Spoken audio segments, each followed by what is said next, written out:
In this video, I'm going to talk very specifically about my Labyrinth journaling page. In my pregnancy journal, and it does say in the subtitle Labyrinth edition, Labyrinth Floral Edition, that was made around a labyrinth. And this journaling page, something like this one, is I think every other or every third page.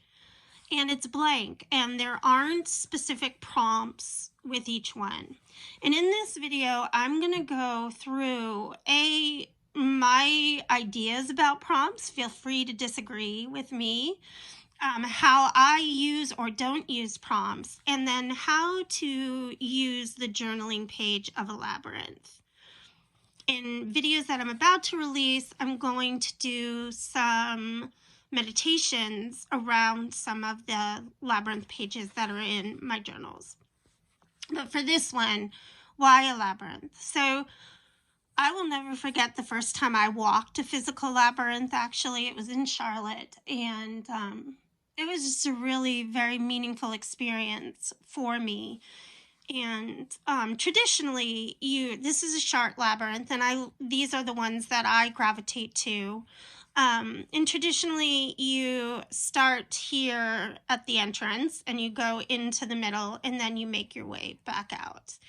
I have both walked a labyrinth the traditional way and have gone to the center and just walked my way out. And I've done a lot of things with labyrinths, but even with journal pages. And I'm just going to quickly show you that sometimes what I do is I just take a pen and I trace my way through the labyrinth and then journal about that experience in my journal or on the back of the sheet. And sometimes, as you can see in this one, I write words exactly in the labyrinth itself. And this one shows you one that I did this fall, and I filled it out. And you're right, sometimes you cannot see, or even like I can't, even if I looked really carefully, read exactly everything I wrote. And sometimes that's intentional. I give myself permission when I'm doing a labyrinth page to decide ahead of time if I just need a flow of stream of consciousness writing, where even probably in some of these twists and turns I write, I don't know what else to write. I don't know what else to write. And I know that it's just a process and allowing the flow of words and emotions, and perhaps rereading that experience isn't what's going to be important. For experiences like this where I'm not being conscientious about writing intentionally so that I will be able to come back and reread what I wrote, I do the whole labyrinth experience, and then I pause and I take 1 minute, 30 seconds, up to 5 minutes, and I breathe and I center myself and I reflect on the experience that I had in that labyrinth writing. And then what I'll do is I'll go on the back and I'll write notes. And those notes are the key points of what I feel sum up the whole experience and what I want my takeaway to be. And so for me, like giving myself permission to just write, to just start. Again, starting whether at the entrance or starting in the middle. And the reason that I'm pointing out starting in the middle, especially for my pregnancy labyrinth journal floral edition, is that a mom-to-be might really want to start out in the middle as they reflect on the child within them. And so I'll talk more about that in a video that's specifically for that journal. For this one, I just wanted to give you the reason behind me adding the labyrinth journaling page, because it is going to be incorporated. It is already incorporated in my pregnancy journal, and I'm going to be incorporating it in a shadow work journal that I'm releasing, and where my Walking with Grief coloring book right now is without prompts and without pages like this.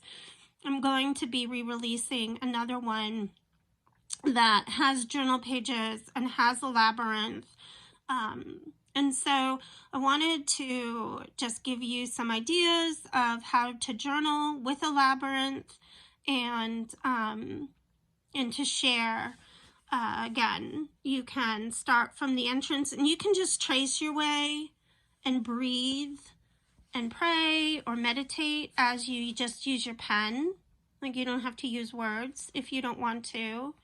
You can start here, you can start here. One time when I was walking a labyrinth, I realized that all the barriers were man-made. They were brick or they were pebbles. And so I actually really felt in that time where I was walking an actual labyrinth and I skipped through some of the lines, and it actually ended up being a very profound experience, because at one point I had no idea where I was in the labyrinth, if I was headed towards the center, if I was coming out of the labyrinth itself. And through walking through that experience and that disorientation of not knowing where I was, it so mirrored where I was actually in life. And then I was close to the space of walking out of the labyrinth, and that too is really meaningful to me. So yes, there are traditional ways of starting here, or you can start in the center, or you can give yourself permission to start here and right across the lines, right? My heart in giving these opportunities is that you would take them and use them in a way that you feel led and guided. And so this is the Labyrinth journaling page that is already incorporated in a couple of my journals and will be incorporated in some more of them. And so I just wanted to do this video to share with you the different ways that a Labyrinth page can be used.